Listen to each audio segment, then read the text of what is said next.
იმ ხელისუფლების დროს სამხარაულის ბიურომ დადო დასკვნა რომ ეს იყო ფალსიფიკაცია. მე ბატონს მინდა შევეკითხო ერთი წამით. მერვე საპრობილეში ხო არ მუშაობდეთ ისე რაღაც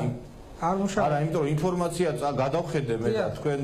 თქვენზე არსებობს ინფორმაცია მუშაობ. არანაირი შეხება არ მქონია. ნუ ფაქტები რა ვიცი მედიაში ასე ვრცელდება. მე ამაზე სასამართლოში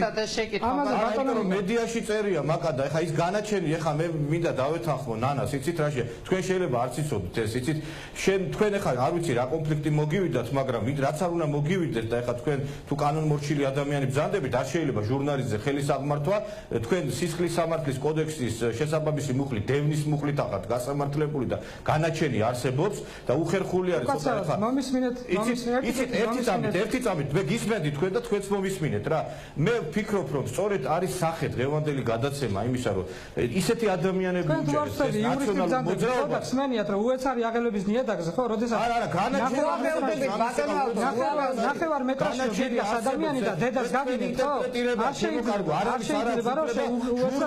ხელი აღმართოს იცით რა არის ხა თქვენ ერთი საქართველოს კონსტიტუციის დასაცავად ხო საკუთარ სიცოცხლეს ვდებდი რისკს არა მომისმინეთ ჟურნალისტის ხელის აღმართვა არ შეიძლება არავითარ შემთხვევაში მაგრამ სამწუხაროდ ეს თქვენმა საყვარელმა ხელისუფლებამ ვერ ისწავლა ვერც მაშინ ვერც ეხლა სწავლობ თქვენ იმიტომ რომ ეხაც უსწრდები ჟურნალისტებს და აი ესეთი მაგალითები უამრავია და მე კიდე ერთი მინდა ვთქვა დღეს აი შეიძლება ვიღაცა დღეს უკმაყოფილო იყოს საქართველოს ხელისუფლებით მაგრამ მე ერთი მინდა ვთქვა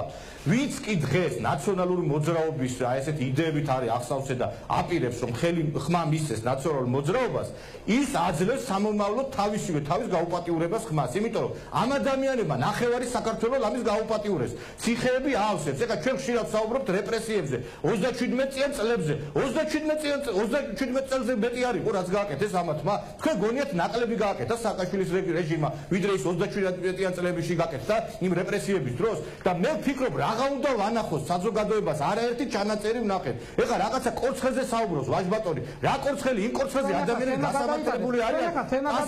ერთი წამით და მე მოგისმენთ მე არ გეჭერებოდი თქვენ იმ საქმესთან დაკავშირებით ჯერ ერთიც მიეცამ ადამიანები პასუხისგებაში და ჯერ ერთი ის საქმე არ დასრულებულა და იმ საქმეში კიდევ სხვა ყველაფერი შეიძლება შემოტრიალდეს კიდევაც უამრავი მტკიცებულება არის რომ იქაც ინსპირირებული არის ნაციონალურ მოძრაობის მიერ ზუგდიდში ეხლა ხან ჩატარებული ოპერაცია სადაც უმოწყალოდ სემეს ახალგაზრდა გოგონები და ესე იგი ტვინი შერყევავთ მიღებული აი ყველაზე დიდი უბედურება ის არის რომ კორცხელზე მეტი სალაპარაკო არ აქვს და ის კორცხელზეც კიდევ მიცემული არის ხალხი პასუხისგებაში და ამასაც ამახიჯებ ფაქტს და მე კიდე ერთი რამე მინდა ვთქვა უკაცრავად ბორშიო თავისუფალი ზონის ადამიანები ერთი რამე თქვენ ვერ ხედავთ განსხვავებას საერთაშორისო ორგანიზაციები ამერიკის შეერთებული შტატების დეპარტამენტი სახელმწიფო დეპარტამენტი საელჩო საერთაშორისო ორგანიზაციები აღნიშნავენ რომ შედარებაც არ არის დღევანდელი გარემო საწინასაარჩევნო გარემო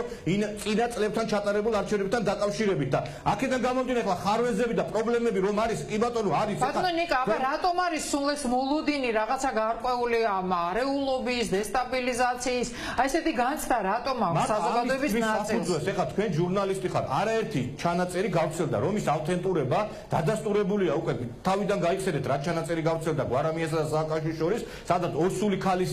მოკვლას ითხოვს სააკაშვილი გასროლას გამოსროლას მე კიდევ არაერთი ჩანაწერი გავცელდა ერთი რამე მინდა ვთქვა რატომ გონია ვიღაცებს რომ რაღაცა იმუნიტეტი არსებობს რომ შენ ხარ რაღაცა ტელევიზიის ჟურნალისტი ან თქვა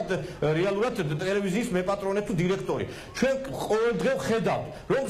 თქვენ როგორ გონიათ მოწოდება კონსტიტუციური წყობილების ძალადობრივი ცვლილებებთან დაკავშირებით არ არის დაჯადი ეს არის კოდექსში გაწერილი სისხლის სამართლის კოდექსში გაწერილი მუხლი რომელიც ისჯება 3 წლიანია სხვათა შორის სასჯელი და ყველა დღე ვხედავთ ჩვენ რომ მოწოდებები ისმის რიგი ნაციონალურ მოძრაობასთან კონტროლ დაკავშირებულ ტელევიზიებიდან რომ ეს ხელისუფლება უნდა მოვიცინოთ ჩამოვაგდოთ ეხლა როგორ შეიძლება ადამიანმა გააკეთო განცხადება უგულო იყო სახელმწიფო ინტერესები აგერ ჩემთვის ყველაზე საპატივცემულო ნანა დევდარიანის ის ყოფილი ცესკოს თავმჯდომარე და ამბავს ადამიანი რომ ესე იგი ჩვენო ცესკოს კი არ დაველოდებითო ის ლევან თახტიშვილის ცოლი რომ დაითვლის ხმებსო ის თუ მოგვანიჭებსო ჩვენ უპირატესობასო აიო მე მაგით ხდებაო საკითხიო ჯერ ესე იგი ვის გაუგია რომ ეგზიტ პოლიც ხდებოდეს ვინ გაიმარჯვებს და ეს დაანონსა ხო მათმა სულიერმა ლიდერმა სააკაშვილმა ალბათ მასაც აბარებენ ახსარებებს იქ რო ჩადიან ნაციონალური მოძრაობის და მასთან დაკავშირებულები როგორც გვარამიას აბარებენ მოდი ბატონო ნიკა ბატონ ავთანდეს მივცე როდესაც საშუალება გაგცეთ პასუხი და შემდეგ ხალხთან ნანას მინდა ვკითხო. არეულობაზე მათ ეს გამომდინარეობს მათი განცხადებებიდან, მათი ქმედებებიდან და მათი კონკრეტული ნაბიჯებიდან. თორე ხა ჩვენ რა ხაერში ხوار მოგვაქვს ეს სიტყვები არა? ისინი იძახიან ამას რომ ქვაქვაზე არ დატოვებენ წალენჯიხიდან, წამოვლენ, გაისვრიან, გამოისვრიან და დაიწყებენ არეულობას. ეს მათი სიტყვებია. ბანო ავტო გისმენთ თქვენი პასუხი ამ ბრალდებებზე. ესე იგი ბრალდებები წამოვიდა იმასთან დაკავშირებით თუ აი გზანის ციხესთან და